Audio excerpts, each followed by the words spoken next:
আপনার যদি ration card থেকে থাকে তাহলে খুশির খবর, মাননীয় মুখ্যমন্ত্রী মমতা বন্দ্যোপাধ্যায়ের অনুপ্রেরণায় খাদ্য এবং সরবরাহ দপ্তর অতিরিক্ত রেশন সামগ্রী আপনাদেরকে দেবে। কোন কার্ডে অতিরিক্ত মাল পাবেন, কি কি অতিরিক্ত মাল দেবে, কত টাকা দিয়ে কিনতে হবে, বিস্তারিত আজকের এই ভিডিওতে। অন্তর্দয় রেশন কার্ড AAY এ রেশন কার্ড চাল দেবে 21 কেজি পরিবার পিছু সম্পূর্ণ বিনামূল্যে। পুষ্টিযুক্ত আটা দেবে 13 কেজি 300 গ্রাম পরিবার পিছু সম্পূর্ণ বিনামূল্যে।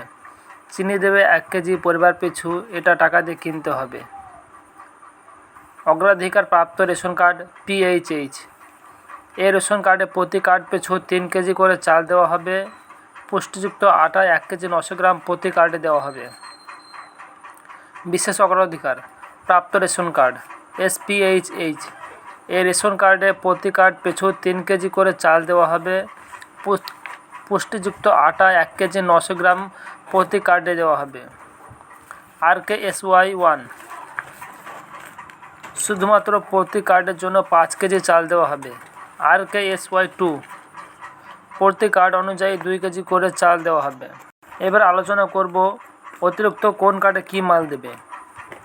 AAY রেশন কার্ড এই কার্ডে পূজার জন্য অতিরিক্ত মাল দেওয়া হবে। 1 কিলো ভর্তিকযুক্ত ময়দা 30 টাকা কিলো দরে দেওয়া হবে।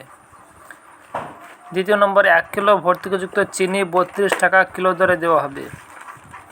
SPHH এই কার্ডে পুজোর জন্য অতিরিক্ত মাল দেওয়া হবে। 1 কিলো ভর্তিকযুক্ত ময়দা 30 টাকা কিলো দরে, 1 কিলো ভর্তিকযুক্ত চিনি 32 টাকা কিলো দরে দেওয়া হবে। PHH RKSY 1 RKSY 2 এই ধরনের রেশন কার্ডে পুজোর জন্য অতিরিক্ত কোনো মাল দেওয়া হবে না।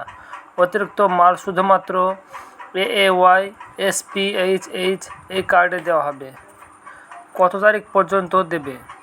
পুজোর জন্য অতিরিক্ত রেশন এই পরিষেবাটির পাওয়া যাবে 6 অক্টোবর 2024 থেকে 6 নভেম্বর 2024 তারিখ পর্যন্ত।